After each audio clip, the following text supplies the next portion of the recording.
In City of Kitchener's case, what they, as Peter mentioned, when they're, especially during COVID and everything, they just wanted to make sure that devices could just not plug in. So they wanted to lock it down. They wanted to make it where only explicitly trusted devices can connect. If you're not explicitly trusted, you will not get access. And really, that's one of the key components is before something connects, right? You want to make sure you trust it. So with this ARP enforcement model, essentially you have the policy server that can be deployed in the cloud. It can be in the Genians cloud, like City of Kitchener is using, but we also have an AWS AMI. So if you have your own virtual private cloud and you want to deploy it there, you can do that as well.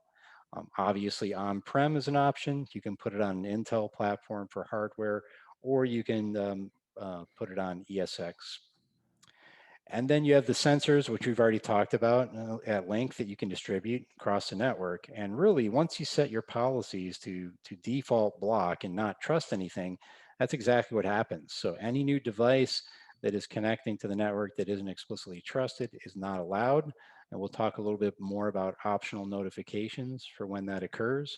But some of the key factors here is you don't have to configure your switches, your controllers, your access points. I don't even know what make, model, and manufacturer switches and access points Peter has, and I don't care because it actually doesn't require it. So many times, one of the first things that you deal with GNAC is, well, what is your switching infrastructure? What is your wireless infrastructure?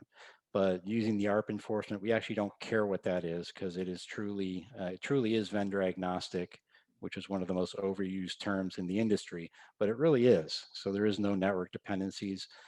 High availability is not a huge component for a lot of our customers because you can configure it to fail open.